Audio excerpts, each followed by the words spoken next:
Kelihatan nggak ini ya yang Ibu presentasikan? Enggak, Bu. Nggak kelihatan ya, sebentar ya. Oh ini. Nah, bagaimana? Sudah kelihatan? Sudah kelihatan belum PowerPoint-nya? Udah, Bu. Sudah ya. Bismillahirrahmanirrahim. Baiklah, hari ini kita akan membahas tentang materi keutamaan menuntut ilmu agama. Nih, kelihatan ya?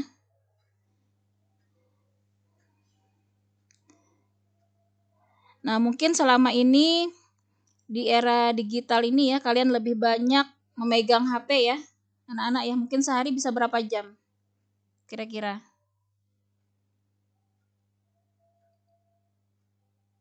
Halo, masih kedengaran? Halo? Sudah, Bu.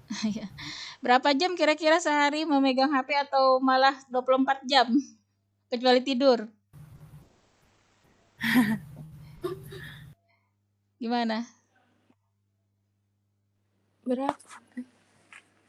Belajar sudah dari pagi ya sampai jam 12. Habis itu sholat, makan. Habis itu apa? Tidur apa main HP lagi?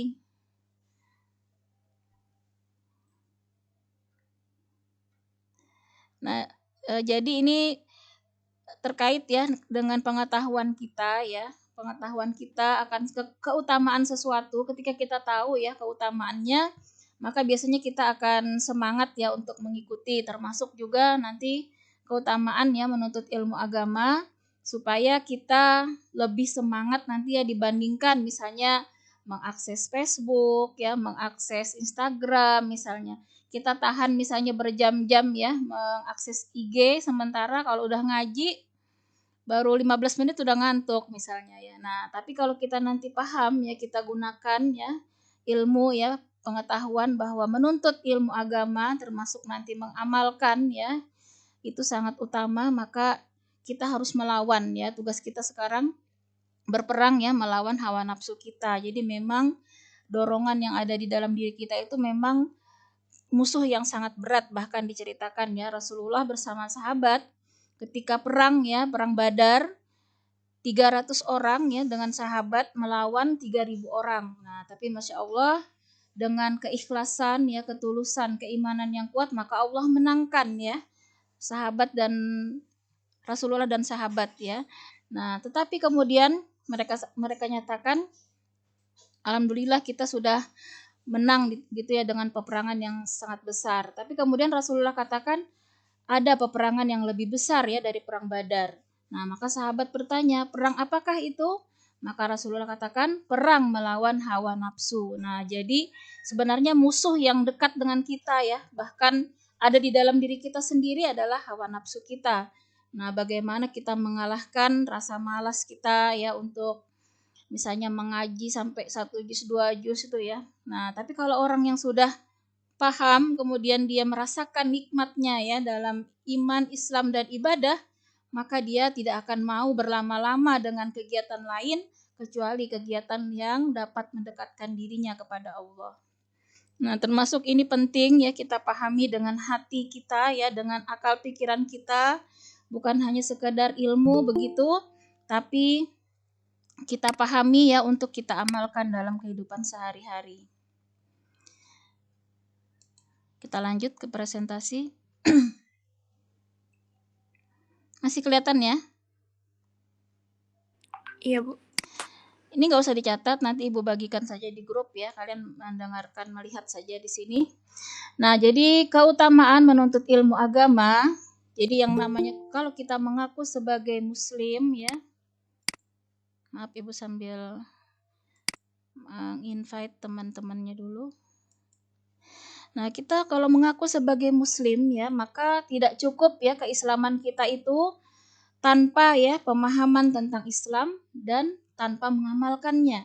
Nah, jadi tidak cukup kita di KTP Islam, mengaku Islam, sementara kita tidak paham dengan Islam sendiri, apalagi mengamalkan dengan baik. Nah, maka pernyataan ya keislaman kita ini, syahadat kita itu harus dibuktikan ya. Nah, itu memang tuntutan ya dalam Islam bahwa kita memang harus ya memahami dan juga mengamalkan, tidak cukup hanya ucapan di mulut. Nah, seperti itu. Karena banyak sekali orang yang mengaku Islam tapi ternyata dia termasuk ahli neraka. Nah, mungkin kita masih ingat ya, mereka adalah golongan munafik. Nah, jadi golongan munafik itu di mulut mereka menyatakan Islam sehari-hari, bahkan juga sebagai orang Islam, tetapi ternyata ya jauh dari pemahaman bahkan pengamalan. Nah, jadi hanya di mulut ya, tetapi di belakang mereka banyak melakukan kemaksiatan, bahkan justru musuh dalam selimut ya dikatakan Rasulullah itu, karena mereka sangat membenci dengan Islam pada hakikatnya ya, dan tidak ada sama sekali ya mau mendukung ya Islam. Nah, jadi hati-hati ya, kita jangan sampai termasuk golongan ini. Karena itu kita perlu ya menuntut ilmu agama supaya kita tidak termasuk ya golongan yang selama ini kita udah merasa aman ya, merasa aman dalam Islam, tapi ternyata di sisi Allah bisa jadi kita menjadi ahli neraka. Nauzubillah min zalik ya. Jadi kita pahami di sini. Nah, pemahaman ini menuntut perubahan tentunya ya. Nah, perubahan dalam berislam.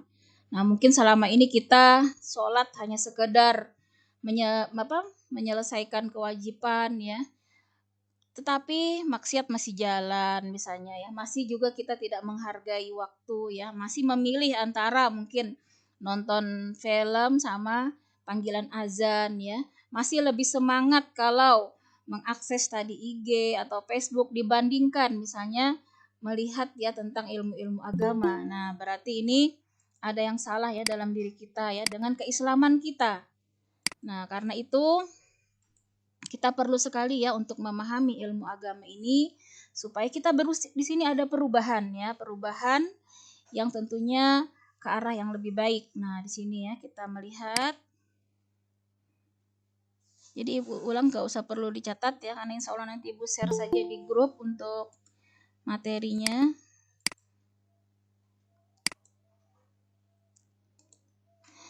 Nah, di sini kita melihat ya, menuntut ilmu itu adalah wajib hukumnya. Yang namanya wajib, kalau kita kerjakan itu jelas berpahala, yang paling tinggi ya di dalam Islam itu hukumnya wajib. Berarti tidak ada tawar-menawar. Kalau kita tinggalkan maka kita dikenai dosa besar. Nah, jadi sebagaimana Rasulullah Shallallahu alaihi wasallam bersabda ya, Muslim kulli alal faridatun, nah ilmi talib tolab ya, tolab. Jadi di sini menuntut ilmu itu wajib bagi setiap muslim. Hadis riwayat Ibnu Majah ya, berarti di sini disahihkan, hadis sahih.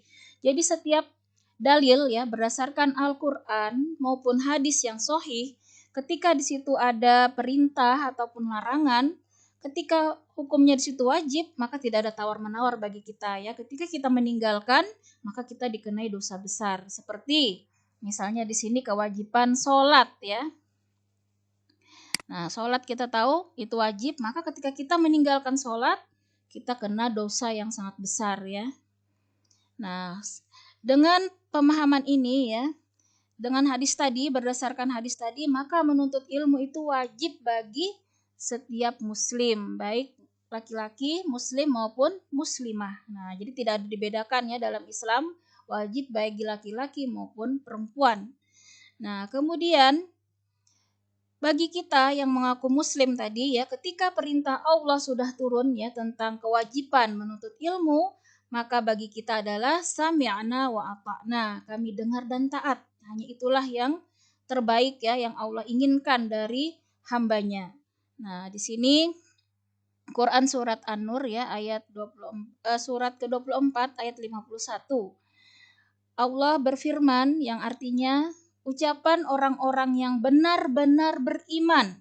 Nah, jadi kalau kita imannya benar ya, mengaku beriman, untuk kembali kepada Allah dan Rasul-Nya, agar Rasul itu memberikan keputusan hukum di antara mereka hanya dengan mengatakan, kami mendengar dan kami taat. Sami'na wa ata'na. Dan hanya merekalah orang-orang yang berbahagia. Nah, jadi di sini Allah tegaskan keimanan yang benar itu, maka ketika kita mau terus kembali kepada Allah dan Rasul-Nya. Jadi kalau Allah maupun Rasul di situ ya memberikan perintah maupun larangan, maka tidak ada pilihan bagi kita kecuali kita mendengarkan dan mentaatinya.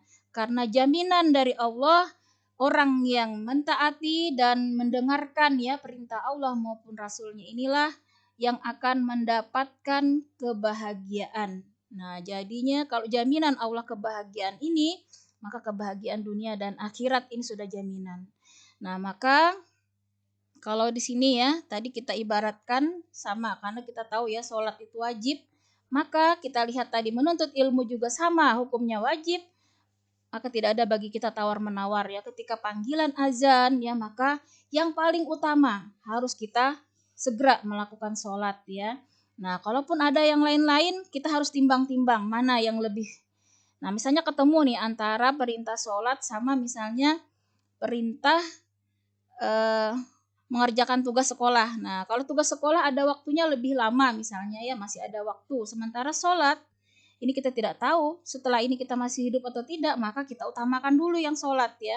Jangan sampai juga gara-gara tugas gitu ya, kita malah sholatnya dilambat-lambatin nanti-nanti. Jadi kita harus lihat, yang utama itu adalah ibadah maksudah dulu yang bersifat wajib ya.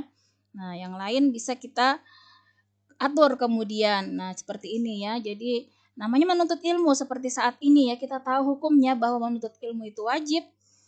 Kalaupun ada kegiatan lain yang saat ini bisa kita tunda dulu. Marilah kita berusaha ya untuk ikut dalam halaqah ini ya, dalam mentoring ini dalam rangka tadi menjalankan perintah Allah. Lillahi ta'ala ya, tidak ada yang lain niat kita. Kita hanya mendengar dan mentaati perintah Allah dan Rasulnya.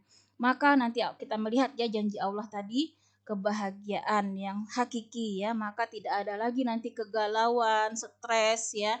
Nah, sakit hati, putus asa. Kalau kita dekat dengan Allah itu anak-anak, masya Allah ya, hati kita tuh lapang sekali ya, tenang ya, tidak ada kekhawatiran. Walaupun sekarang kita diliputi dengan COVID-19, dengan bencana di mana-mana, kalau kita berpegang teguh ya kepada tali Allah, yakinlah kita akan selamat ya. Walaupun kita ditakdirkan mati, maka kematian husnul khatimah insya Allah itu justru lebih baik ya kan. Nah, masya Allah, jadi tidak ada yang kita takutkan ketika kita senantiasa dalam ketaatan anak-anak. Kita tidak perlu khawatir. Walaupun kita harus mati saat ini, kalau husnul khatimah, masya Allah ya, kita ada di surganya Allah, di taman surga ya. Bahkan tidak ada lagi yang namanya kepayahan, kesusahan ya, sungguh bahagia yang tidak bisa digambarkan ya. Nah, bahkan di dalam dikatakan ya, dunia itu bahkan adalah penjara ya bagi orang muslim. Nah, bagi orang muslim itu justru dunia itu penjara, tidak ada nikmat sama sekali ya. Makanya Rasulullah sendiri mengatakan ketika beliau sedih, mengalami ujian, maka kata beliau, aku menghibur dengan sholat. Nah, masya Allah. Jadi Rasulullah tuh kalau sedih, kalau ada masalah, itu justru tambah dekat dengan Allah. Pertama sholat dulu di sana, memohon kepada Allah untuk penyelesaian masalah. Jadi kalau ada masalah anak-anak ya, nggak perlu kalian pasang status ya di WhatsApp atau di IG di mana gitu ya, atau nulis di Facebook, di Twitter dan seterusnya. Tapi datangilah yang maha ya, memberi solusi yang masya Allah ya, yang dengan maha kuasanya tidak ada masalah apapun yang tidak bisa Allah selesaikan. Karena itu jangan kemana-mana ya, larilah kepada Allah. Kepada teman belum tentu loh anak-anak ya. Iya kalau temannya itu orangnya beriman, dia baik ya. Tapi kalau teman yang nauzubillah ya, yang istilahnya pagar makan tanaman, justru bisa jadi menjerumuskan kita pada keburukan. Jadi banyak nih ya kasus anak-anak yang terlibat kenakalan remaja itu gara-gara ada masalah misalnya di rumah, entah masalah orang tua, masalah lain-lain, masalah dengan teman ya. Terus dia mencari teman yang di situ salah ya.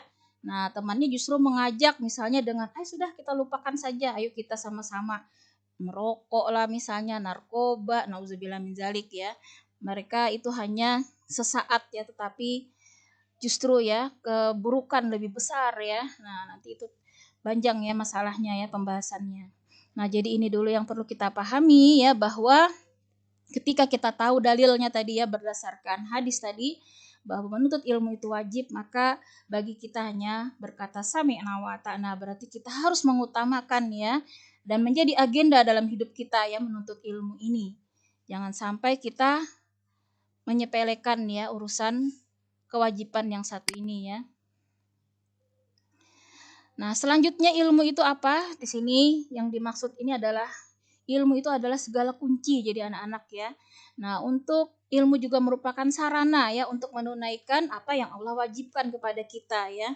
Nah, tidak sempurna keimanan kita, tidak sempurna tanpa ilmu. Nah, dengan ilmu Allah disembah, dengan hak Allah ditunaikan ya, dan dengan ilmu pula agama disebarkan. Nah, jadi kita bayangkan ya, kalau kita misalnya tidak tahu ilmu berwudu, tidak tahu ilmu sholat, jangan-jangan selama ini wudu kita itu tidak sah. Atau jangan-jangan selama ini sholat kita itu tidak diterima. Nah, jadi hati-hati ya, kalau kita beribadah tanpa ilmu, bisa jadi selama ini kita tidak diterima ya ibadah kita. Nah, sehingga ini penting kita ketahui, kebutuhan pada ilmu itu sebenarnya lebih besar dibandingkan kebutuhan pada makanan dan minuman anak-anak ya. Sebab kelestarian agama dan dunia ini bergantung pada ilmu. Nah, di sini Imam Ahmad mengatakan manusia lebih mengutamakan ilmu pengetahuan dan daripada di sini harusnya minuman ya, karena makanan dan minuman itu hanya dibutuhkan 1 atau 2 atau 3 kali lah sehari ya kalau makanan, sedangkan ilmu itu setiap waktu. Nah, kita dari bangun tidur ya, kalau kita pakai ilmu seperti apa Rasulullah mengajarkan, kita berdoa bangun tidur, maka dapat pahala, Masya Allah ya. Kemudian nanti sebelum tidur, kemarin kita sudah pelajari ya bagaimana adab Rasulullah. Nah, kalau itu kita amalkan, maka ya kita selama tidur itu pahalanya sangat besar. Bahkan Rasulullah pernah mengatakan, itu loh tidurnya seorang yang berilmu lebih baik daripada ibadahnya seorang yang tidak berilmu. Nah, jadi di situ di suatu masjid Rasulullah melihat ya ada satu orang tidur, yang satunya ibadah terus, sholat terus. Tapi kata Rasulullah, itu loh tidurnya itu lebih besar pahalanya daripada orang yang beribadah itu. Karena apa? Dia tidurnya dengan ilmu. Nah, sementara yang beribadah dia tidak paham ya ilmunya, jadi sholatnya mungkin cepat, tidak ada tumaninah, ya tidak paham yang dibaca, tidak khusyuk. Jadi malah bisa jadi sia-sia ya amalan itu tanpa ilmu. Nah, tapi di sini ilmu yang dimaksud ini adalah ilmu syar'i ya, yaitu ilmu yang menjadikan seseorang mukallaf, artinya seseorang yang sudah berakal, sudah balik ya, tanggap dengan kewajibannya ya. Nah, jadi dengan ilmu itu kita paham kewajiban, kemudian masalah-masalah ibadah paham, dan juga masalah muamalah ya, hubungan dengan sesama manusia. Paham juga tentang ilmu Allah dan sifat-sifatnya, kemudian paham ya hak apa saja yang harus kita tunaikan kepada Allah ya, serta mensucikannya bagaimana ya dari segala kekurangan. Nah, ilmu inilah ya, ilmu agama inilah yang dimaksud ya, yang hukumnya wajib ya. Sedangkan ilmu-ilmu lain itu hukumnya fardu kifayah ya. Jadi namanya wajib itu fardu ain ya, fardu ain di sini wajib bagi masing-masing setiap muslim. Nah, maka kalau kita tidak menunaikan, kita akan ditanyai nanti di akhirat ya, dipertanggungjawabkan.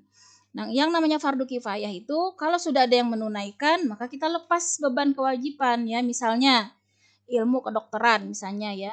Nah, selama masih ada di daerah kita orang yang menuntut ilmu kedokteran ya, maka kita lepas beban ya. Nah, tapi kalau belum ada, maka kita juga wajib di situ harus ada ya di suatu wilayah, misalnya yang mempelajari kedokteran, mempelajari misalnya tentang ilmu sosial politik ya, semua itu penting ya. Tetapi sifatnya fardu kifayah ya. Jadi kalau sudah ada yang menunaikan, maka kita lepas sudah dari beban. Sebaliknya kalau ilmu syar'i ini wajib bagi tiap individu muslim. Nah, kemudian di sini kita yang harus paham tadi ya, keutamaan ilmu dan pemilik ilmu. Nah, kalau kita paham ini ya, ada 7 ini, kalau kita maknai dengan sungguh-sungguh ya, kita pahami, maka kita akan lebih memilih nanti ya berlama-lama dalam menuntut ilmu dibandingkan mungkin mengakses Facebook, YouTube, dan lain-lain ya. Karena betapa ya tingginya ya seorang pemilik ilmu dan ilmu itu sendiri. Nah, sekarang kita lihat yang pertama ya.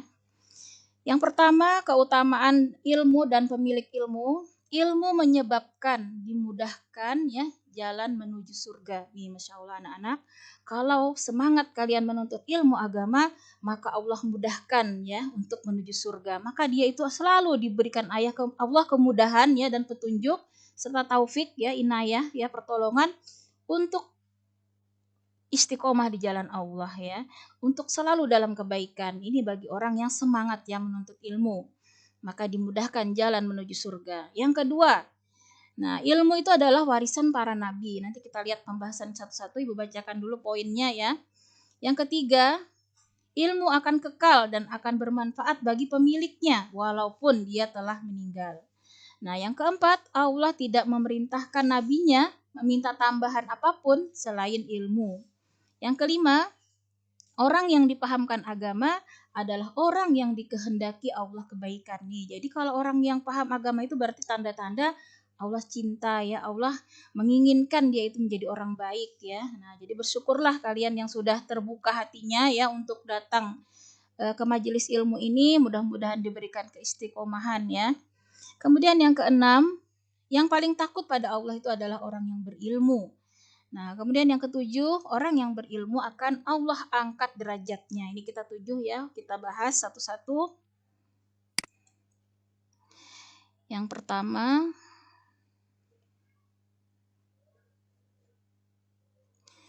ilmu menyebabkan dimudahkannya jalan menuju surga ya. Nah, berdasarkan hadis Abu Hurairah radhiyallahu an, Rasulullah shallallahu alaihi wasallam bersabda, ila tariqam bihi lahu sahal ilman fihi yaltamisu tariqan salaka man jannah. Nah, barang siapa yang berada jalan untuk mencari ilmu, padanya Allah akan mudahkan jalan menuju surga. Hadis riwayat Muslim. Nah, jadi namanya ini jaminan dari hadis ya, hadis Rasulullah. Hadis Rasulullah tidak lain juga berdasarkan sebenarnya ya dari Allah. Nah, cuma bahasanya saja disampaikan oleh Rasulullah. Jadi sebenarnya setiap hadis itu juga sama juga perintah Allah ya, hanya redaksinya saja bahasa Rasulullah itu bedanya. Tapi kalau Al-Qur'an itu memang langsung ya firman Allah. Nah, sementara kalau hadis itu pada hakikatnya juga perintah Allah, tetapi kata-katanya itu berdasarkan lisan Rasulullah ya, itu saja bedanya ya. Tetapi pada hakikatnya kalau Rasulullah memberikan perintah maupun larangan, maka bagi kita sama ya, seperti halnya kita mentaati perintah Allah di dalam Al-Qur'an. Jadi kedudukan Al-Qur'an maupun hadis sahih itu sama-sama wajib ya kita laksanakan sesuai dengan perintah maupun larangan yang ada di situ ya. Nah, jadi jaminan ini ya, ini harusnya memotivasi kita ya untuk supaya kita menjadi mudah ya menuju surga. Kita bayangkan ya, namanya manusia di seluruh bumi ini kan banyak sekali ya anak-anak ya, triliunan bahkan lebih ya. Ibaratnya itu kita bayangkan kita ke pantai ya, di pasir itu kan banyak sekali pasir ya, kita nggak bisa hitung. Itulah ibarat gambaran manusia yang ada di bumi. Tapi yang berharga dari miliaran pasir hanya mutiara yang orang cari kan, sampai orang ke dasar laut penyelam ya mencari mutiara. Nah, itulah kedudukannya seorang muslim yang Allah cintai. Dia berharga sebagaimana layaknya ya, berharganya mutiara dibandingkan pasir-pasir yang tidak berharga. Maka jadilah kita mutiara-mutiara itu ya anak-anak. Kita berusaha memacu diri untuk menjadi hamba Allah yang Allah cintai ya, di antara banyaknya makhluk bumi ya. Karena memang kata Allah hanya sedikit ya yang bisa menghuni surga itu bagi orang-orang yang mau ya bersungguh-sungguh ya, yang mau bersusah payah ya di jalan Allah. Nah, maka anak-anak kita harus melawan tadi hawa nafsu kita ya, untuk malas menuntut ilmu, untuk malas ikut mentoring ya dan lain-lain. Kita harus lawan itu. Ya, kalau perlu masalah kota, kalau untuk kota YouTube aja kita mau gitu berjam-jam nonton film, masa untuk mentoring kita kalahkan gitu ya, nggak mau kita online mentoring misalnya. Betapa ruginya kita ya. Harusnya segala fasilitas yang Allah berikan ini justru menjadi budak kita ya untuk mengabdi kepada Allah. Jangan terbalik, kita menjadi budak dunia ya. Jangan sampai seperti itu. Nah, jadi ini jaminan Allah yang pertama ya. Kalau kita mau menuntut ilmu agama, akan Allah mudahkan jalan kita menuju surga. Masya Allah, tidak ada lebih berharga daripada ya surganya Allah. Karena dunia itu tidak ada seberapanya ya dibandingkan akhirat yang kekal ya. Jadi kita di dunia itu anak-anak, kata Rasulullah, hanya ibarat seorang yang mengembara, merantau begitu, di pinggir jalan dia mampir sebentar, itulah hidup di dunia. Hanya sebentar sekali ya. Nah, maka jangan sampailah kita di dunia ini sibuk dengan hal-hal ya, mengumpulkan dunia sampai kita melupakan ya tujuan kita sebenarnya adalah mengumpulkan amal untuk pulang ke akhirat. Kampung kita yang sebenarnya adalah akhirat. Sementara dunia ini hanya tempat kita mencari bekal. Nah, namanya bekal untuk perjalanan, ngapain bawa banyak-banyak kan ya? Nanti malah kita berat. Nah, makanya seadanya saja ya, bekal dunia itu secukupnya, yang penting kita bisa menunaikan perintah Allah dengan sebaik-baiknya. Nah, nggak apa-apa kita kaya, tapi kekayaan kita digunakan untuk berjuang di jalan Allah, bersedekah di jalan Allah. Itulah hakikatnya manusia yang beruntung ya, anak-anak ya. Nah, jadi mungkin gambaran ya, Salman Al-Farisi itu salah satu sahabat ya yang berasal dari Paris itu anak-anak ya. Bayangkan tuh dari Paris sampai ke Madinah jalan kaki. Nggak bisa kita bayangkan ya berapa jam, berapa hari, berapa bulan dia jalan ya sampai ke Madinah. Jadi Salman ini adalah seseorang yang dulunya dia bukan Islam ya. Jadi kalau tidak salah Majusi ya beragamanya ya di sana ya.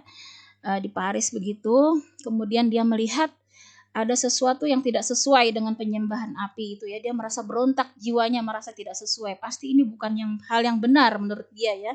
Karena api juga kalau kita siram bisa padam gitu ya. Apa kuatnya api harus disembah gitu? Apa kuasanya dia gitu ya? Akhirnya dia mencarilah kebenaran. Pada Salman ini ya hidup dengan segala kekayaan ya, kemewahan ya. Ketika di Paris itu dia anak orang berada ya, anak orang kaya raya, segala fasilitas, tapi tidak membuat dia bahagia. Nah, maka akhirnya dia pergilah meninggalkan Paris ya, berjalan dari satu tempat ke tempat ya, bertanya di manakah kebenaran itu sebenarnya. Akhirnya dia bertemu ya beberapa kali ya pendeta gitu ya. Sampai meninggal dia berguru tuh pendeta. Kalau dulu itu agama Nasrani ya, agama Nasrani zaman dulu, agamanya Nabi Isa itu masih Hanif ya, yang lurus itu juga insya Allah benar ya. Nah, maka dia waktu itu berguru ya sama pendeta Nasrani dengan mengamalkan Injil yang benar ya. Sampai setiap pendetanya meninggal disuruh lagi dia pindah ke pendeta lain. Dipindah berapa kali sampai yang terakhir itu pendetanya sampaikan sepertinya sudah tidak ada lagi yang tempat gitu ya. Pendeta-pendeta sudah banyak yang mati. Sekarang kamu cari nabi terakhir nanti yang akan hadir ya, yang dengan ciri-ciri. Nah, terus dia diciri disampaikan oleh pendeta itu cirinya dia tidak makan sedekah, tapi dia mau menerima hadiah, dia punya tanda-tanda kenabian ya di antara tulang belikatnya begitu, dicari dan tempatnya itu di suatu daerah yang ada banyak pohon kurmanya begitu ya, daerah disampaikanlah perkiraannya itu tadi daerah Madinah itu ya. Nah, maka Salman ini berjalanlah anak-anak ya sampai akhirnya dia ke Madinah. Nah, makanya di situ dia terus mencari mana yang bernama Muhammad tadi sebagaimana ciri-ciri yang disebutkan oleh pendeta tadi ya. Maka ketika dia pertama kali bertemu dengan Rasulullah, dia coba dulu ngasih sedekah ya. Jadi dia bawa kurma, dia sampaikan ini saya sedekahkan untuk Tuhan gitu ya. Nah, ternyata Rasulullah tidak mau memakan ya. Nah, berarti dia bilang ciri pertama ini pas sudah ini ya. Kemudian yang kedua, besoknya lagi dia datang lagi, membawa kurma lagi, dia bilang, ini hadiah buat Tuhan. Nah, setelah mendengar hadiah ternyata Rasulullah memakan ya. Nah, setelah itu dia langsung meminta tadi ya, minta membuka baju Rasulullah ya sedikit gitu. Ternyata dia benar menemukan tanda kenabian ya di antara tulang belikatnya Rasulullah. Maka dia segera di situ menyampaikan keislamannya ya, dan dia sampaikan inilah yang dia cari-cari ya tentang Islam ini ya. Masya Allah, jadi dia sejak saat itu termasuk orang-orang yang pertama ya masuk Islam. Salman Al-Farisi ini Masya Allah ya, salah satu juga yang dijamin masuk surga ya. Tapi kita lihat anak-anak setelah dia berislam ya betapa dia zuhud dengan dunia ya. Jadi Salman ini pernah diutus Rasulullah ke Kufah yang sekarang Irak ya. Jadi disuruh Rasulullah menjadi gubernur di sana ya. Jadi Islam sudah berkembang ya sampai Irak sana. Nah, ketika dia datang dengan keledainya ya, dia bertanya sama orang-orang di manakah tempat gitu ya untuk pertama ke Kufah itu dalam cerita riwayat itu dia memang duduk-duduk di bawah pohon gitu ya beristirahat. Nah, lalu orang-orang sudah mendengar berita dari bahwa segera dikirim oleh Rasulullah calon gubernur baru. Maka masyarakat Kufah itu menunggu-nunggu ya. Tapi yang mereka lihat kok ada seorang pemuda, pakaiannya juga biasa ya, pakai keledai, lagi tidak ada tanda-tanda orang yang istilahnya besar gitu ya. Mereka melihat orang penampilan masyarakat biasa yang mungkin malah kelihatan orang miskin gitu ya. Akhirnya mereka bertanya, "Wahai saudara, apakah kamu melihat calon gubernur yang dikirimkan Rasulullah ya?" Calon gubernur, "Sayalah," katanya Salman itu. Nggak percaya mereka ya. "Ah, tidak mungkin, kamu nggak mungkin calon gubernur yang dikirim Rasulullah." Jadi bayangan penduduk Kufah, calon gubernur itu orang yang membawa pasukan gitu ya, dengan pakaian mewah seperti itu. Gambaran mereka seperti raja-raja Romawi, bayangan mereka itu ya, namanya pemimpin ya, gubernur gitu ya. Nah, kita sekarang bisa lihat ya, karpet merah segala macam ya, pakai mobil khusus. Nah, tapi Salman akhirnya meyakinkan kepada penduduk Kufah bahwa memang dialah yang diutus oleh Rasulullah menjadi gubernur ya. Nah, itulah ya, ternyata Salman ini Masya Allah setelah Islam dia benar-benar ya menerapkan ya, seluruh Islam itu bukan kekayaan, bukan jabatan yang membuat mulia, tapi ketakwaan itulah ya. Sampai di akhir cerita itu anak-anak ya, Salman ini di akhir riwayat hidupnya saat menjelang ajalnya itu dia menangis ya. Maka sahabat itu bertanya, "Kenapa Salman menangis? Kamu tidak mau ya berpisah dengan dunia?" "Bukan," katanya, "aku sedih nih.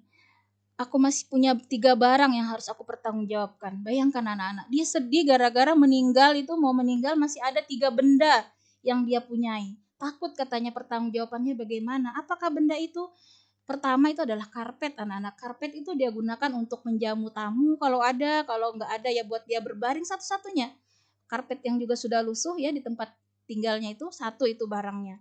Yang kedua itu tongkat anak-anak. Tongkat karena dia udah tua gitu ya, kalau jalan tuh pakai tongkat. Nah, itu tongkat itu ya. Dia khawatir itu. Masih punya tongkat itu. Yang ketiga apa ya, Ibu lupa ini. Ini kebetulan saja Ibu cerita ya, jadi Ibu lupa yang ketiganya. Jadi eh, memang kalau kita pikir itu tidak ada artinya apa-apa ya, tapi Masya Allah itu saja, sahabat itu sangat takut ya meninggal kalau masih ada barang ini yang harus dia pertanggungjawabkan ya. Kalau tidak salah ya bajunya sendiri ya, bajunya itu sendiri kalau tidak salah, nanti bisa lah dicari lagi ceritanya ya. Nah, jadi itu aja sudah takut sekali mereka ya, apalagi takut berat gitu ya hisapnya nanti di akhirat.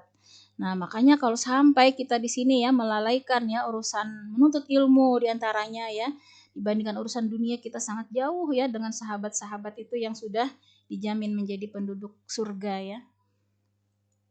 Kemudian yang kedua, kita lihat di sini anak-anak keutamaannya.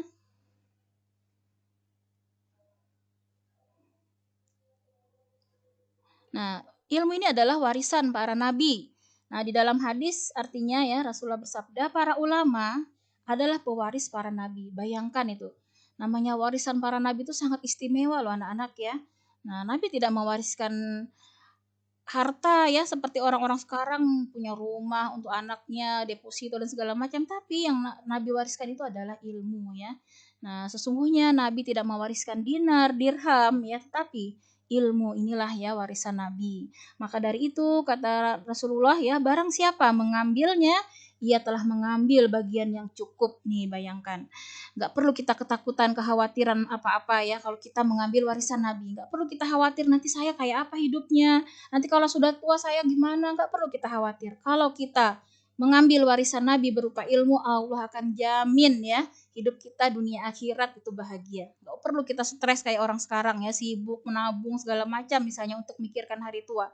Tapi kalau kita sudah menyimpan warisan Nabi berupa ilmu agama tadi, Allah jamin kita akan cukup hidupnya baik di dunia maupun di akhirat. Nah, ini makanya masa muda inilah anak-anak ya, jangan kalian sia-siakan untuk semangat ya menuntut ilmu. Nah, kemudian kita lihat yang ketiga, keutamaannya, ilmu akan kekal dan akan bermanfaat bagi pemiliknya walaupun dia telah meninggal. Nih, Masya Allah anak-anak, di dalam hadis riwayat Muslim, Rasulullah bersabda, jika seseorang meninggal, maka terputus semua amalnya, kecuali 3 hal, sedekah jariah, ilmu yang bermanfaat, atau anak soleh yang berdoa. Nah, jadi anak-anak, kita tidak tahu ya usia kita, mungkin kita usianya 40 5 sudah meninggal, ada yang mungkin 20 tahun meninggal, ada juga kemarin teman kalian kelas 11 sudah meninggal, innalillahi ya. Jadi tidak tahulah kita, mungkin ada yang 16 tahun, 17 tahun, ada yang 20 tahun, ada yang 60, walau alam. Kita tidak tahu, tapi kita bisa untuk terus memiliki amal walaupun kita meninggal, amal kita terus mengalir ini ya. Inilah yang penting sekali ya, bagaimana kita mempunyai amalan walaupun kita sudah meninggal tapi jalan terus nih ya pahalanya. Nah, inilah yang disebut dengan amal jariah anak-anak ya. Ini tadi di dalam hadis ya. Ada 3 ini yang akan terus mengalir pahalanya walaupun kita sudah meninggal. Nih, ini yang perlu kita pikirkan ini ya. Jadi kita kan tidak tahu namanya takdir ya. Mungkin besok udah meninggal. Yang penting kita punya ini amalan ini ya, amalan yang bisa terus mengalir walaupun kita sudah di dalam kubur ya. Sedekah jariah yang pertama. Jadi sedekah jariah itu diantaranya kita menyumbang di masjid ya, kemudian mewakafkan Quran mungkin atau apapun ya di situ. Selama orang masih pakai itu masjid ya, mengalir terus. Misalnya di masjid itu rame, orang yang sholat setiap Jumat ada 200, kita dapat 200 pahala orang sholat di sana. Nah, maka Masya Allah ya, ini gampang sekali sebenarnya ya kalau kita mau punya pahala. Makanya kalau ada punya uang gitu ya, kita harus target ini, kita titipkan di masjid ini, di sini, di situ, di pesantren, di mana ya. Karena itu merupakan sedekah jariah yang terus mengalir pahalanya. Yang kedua ilmu. Nah, ini tadi ilmu yang bermanfaat.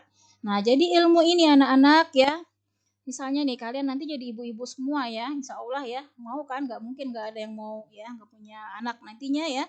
Maka ketika kalian mengajarkan sama anaknya ini, anak-anak doa makan gitu ya, kalian ajarkan Al-Fatihah sama anaknya gitu ya, mengajarkan anaknya untuk bersifat santun, bersifat misalnya menghormati orang tua dan seterusnya, dan anak kalian itu mengamalkan, atau siapalah misalnya ada yang mau jadi guru juga misalnya di situ ya, atau nggak usah guru lah, kalian pun sama temannya pacaran kasih tahu jangan lo pacaran, haram hukumnya dalam Islam gitu ya. Temanmu nggak pacaran lagi, maka kamu dapat pahalanya, Masya Allah ya. Nah, jadi misalnya berjilbab gitu, ayo nutup aurat teman-teman, ini kan wajib. Nah, temanmu berjilbab terus, maka kamu terus dapat pahalanya. Jadi ilmu ini ya, ilmu yang bermanfaat ini Masya Allah ya, kalau kita ajarkan ke orang lain walaupun kita sudah meninggal tapi orang lain terus mengamalkan, kita dapat bagian pahala di situ ya. Makanya anak-anak harus semangat nih, mudah-mudahan nanti di sini ada yang nanti mau jadi kakak mentor ya, ada yang jadi ibu-ibu solehah nanti ya, mau jadi guru kah, jadi apa gitu ya, jadi dokter pun bisa nanti sambil sama pasiennya suruh berdoa gitu ya, jangan hanya mengandalkan obat, tapi ingat yang penyembuh itu Allah misalnya, Masya Allah itu, maka jadi juga pahala, ini ilmu bermanfaat namanya ya. Kemudian yang ketiga anak yang soleh ini. Jadi anak-anak kalian ingat ya, salah satu pintu surga itu adalah berbakti kepada orang tua. Jadi walaupun misalnya orang tuanya sudah meninggal, maka yang paling mereka perlukan itu bukan kalian menangis, sedih dan seterusnya. Yang diperlukan orang tuamu yang sudah meninggal ataupun kerabatmu yang sudah meninggal, kalau kalian mengaku mencintai mereka, maka kirimkanlah istighfar untuk mereka, kirimkanlah doa, kirimkanlah sedekah atas nama mereka. Itu yang lebih utama. Jadi tidak perlulah kita sesali ya kehilangan ataupun kematian seseorang, tapi lebih banyak kita berdoa untuknya, maka itulah yang terbaik. Nah, maka anak-anak ketika kalian ini ya menjadi anak soleh, kalian sholat, kalian melakukan kebaikan, maka pahalanya terus akan mengalir juga untuk orang tua. Sebaliknya, kalau kalian hari ini bermaksiat, maka orang tua juga mendapat bagian dosa. Nah, makanya kalau kalian itu seenaknya bermaksiat ya, gak mau berjilbab, pacaran, orang tua juga nanti bisa-bisa diseret ke neraka anak-anak. Jadi hati-hati. Sebagai anak kita itu bisa saja ya nanti menjerumuskan orang tua. Tapi kalau orang tuanya memang sudah disekolahkan dia habis, maksudnya biar jadi anak soleh, tapi dia juga tetap tidak mau, maka orang tua lepas tangan. Ya nggak akan dikumpulkan nanti. Anaknya biar aja ke neraka, orang tuanya ke surga gitu ya. Makanya salah satu anak-anak ya, mungkin ya orang tua kalian menyekolahkan dia habis itu salah satu mungkin tujuannya itu. Mereka berharap gitu ya kalian tetap menjadi anak yang soleh, yang nanti bisa mendoakan orang tua, menjadi salah satu amal jariah. Makanya jangan disia-siakan ya, ini kesempatan, tidak semua orang ya, tidak semua orang tua mau ya kadang banyak orang tua justru hanya memikirkan yang penting anaknya kaya gitu ya, segala cara, tapi tidak peduli gitu akhiratnya. Nah, kalian bersyukur Harusnya kalian tunjukkan tuh ya bakti kepada orang tua, karena orang tua kalian artinya cintanya itu bukan hanya di dunia, tapi pengen bersama-sama ke surga. Jadi bersyukurlah anak-anak, kalian di habis ini insya Allah ya, sebagaimana tujuan dari sekolah kita juga, inginnya kalian itu menjadi anak-anak yang soleh solehah ya, seperti itu. Kemudian yang keempat, karena waktu ya ibu percepat, yang keempat di sini Allah tidak memerintahkan nabinya meminta tambahan apapun selain ilmu. Nah, jadi di sini Allah berfirman dalam surat Toha ayat 114, dan katakanlah wahai Rabbku, tambahkanlah kepadaku ilmu. Jadi kita boleh kalau mau rakus ya sama ilmu itu tidak masalah ya. Kalau yang lain-lain Allah murka ya, bisa jadi kemurkaan Allah. Tapi kalau ilmu ini tidak pernah Allah batasi ya. Bahkan Allah suruh tambahkan terus ilmu ya. Allah suruh kita berdoa minta tambah ilmu. Nah, makanya itu ini tegas sekali Allah menjelaskan wajibnya kita menuntut ilmu, karena tadi adalah warisan yang menjamin ya kebahagiaan dunia akhirat. Kemudian yang kelima, bentar ya agak lambat ini. Yang kelima, orang yang dipahamkan agama adalah orang yang dikehendaki kebaikan. Nah, Nabi SAW bersabda, barang siapa yang Allah kehendaki mendapatkan seluruh inspirasi, maka Allah akan memahamkan dia tentang agama. Nah, jadi Masya Allah ya, di sini kalau Allah sudah cinta, Allah cinta sama seseorang ya, ciri-cirinya, maka dia paham dengan ilmu agama, dia semangat ya menuntut agama. Jadi kalau selama ini kita kok malas ya ikut mentoring, malas mau menuntut agama, perlu kita perbaiki diri supaya Allah cinta ya, karena berarti ada yang salah dengan diri kita sehingga Allah tidak cinta kepada kita ya. Mungkin banyak dosa-dosa yang belum kita taubati ya, mungkin selama ini kita lebih banyak memperturutkan hawa nafsu dan seterusnya. Jadi di sini yang dimaksud tadi ya, faqih di sini artinya memahami dalam hal ilmu hadis, ilmu syar'i ya, pokok-pokok Islam, tauhid. Jadi ilmu-ilmu tentang syariat Allah, tentang Islam ini tadi yang dimaksud ya. Kemudian yang keenam,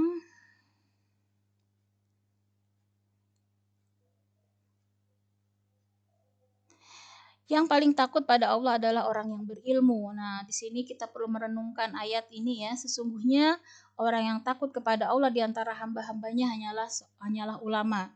Nah, di sini kemudian Ibnu Katsir rahimahullah berkata, sesungguhnya yang paling takut pada Allah dengan takut yang sebenarnya adalah para ulama, yaitu orang yang berilmu. Karena semakin seseorang mengenal Allah yang Maha Agung, Maha Mampu, Maha mengetahui, dan dia disifati dengan sifat dan nama yang sempurna dan baik, lalu ia mengenal Allah lebih sempurna, maka ia akan lebih memiliki sifat takut dan terus bertambah sifat takutnya. Kemudian ulama berkata, siapa yang paling mengenal Allah, dialah yang paling takut kepada Allah. Nah, jadi kalau selama ini kita tidak ada takutnya bermaksiat, itu tanda-tanda kita itu memang masih jauh ya dari ilmunya, dari ilmu agama yang dimaksud ya. Nah, karena itu kalau kita paham ilmunya, tentu kita sangat takut ya kepada Allah. Kita tahu Allah Maha melihat. Walaupun kita di kamar sendirian tidak ada yang melihat, tapi kalau kita di situ mengakses misalnya film porno atau apapun di situ ya, auzubillah min zalik ya, semua itu tetap menjadi dosa yang kita pertanggungjawabkan, dosa mata, dosa telinga dan seterusnya ya. Maka nanti akan disiksa ya, nauzubillah min zalik ya. Kalau mata kita ini ya melihat hal-hal yang diharamkan, maka akan ditusuk nanti ya, dan terus sepanjang akhirat itu ya, siksaan itu mengerikan sekali. Belum lagi dosa yang lain, telinga lagi mendengar yang buruk, misalnya tusuk terus, nauzubillah min zalik ya. Dan itu setiap hancur ya tubuh kita di neraka itu, kembali lagi Allah berganti dengan tubuh yang baru, disiksa lagi dan seterusnya. Dan itu nauzubillah, jangankan siksaan itu ya, percikan api neraka saja itu tidak ada seperberapanya dari seluruh api di dunia ini ya. 1/70 pun masih sangat kurang. Seluruh api dikumpulkan di seluruh dunia, mau api di Gunung Semeru ya, mau api di Gunung Merapi dan seterusnya, tidak ada seujung kuku pun ya dari panasnya api neraka. Jadi nauzubillah min zalik, janganlah kita, apalagi nauzubillah ya, kalau lihat di YouTube ada orang yang berani ya, nggak takut neraka gitu, nauzubillah min zalik ya. Ini sama sekali dia belum mengenal Allah ya. Kita harus semangat ini belajar ya untuk mengenal Allah, mengenal Islam, supaya kita tumbuh ya rasa takut untuk bermaksiat kepada Allah. Kemudian yang terakhir ya, karena waktu kita, Orang yang berilmu itu akan diangkat derajatnya. Nah, kemudian di sini kita lihat dalilnya adalah Quran surah Al-Mujadilah ayat 11.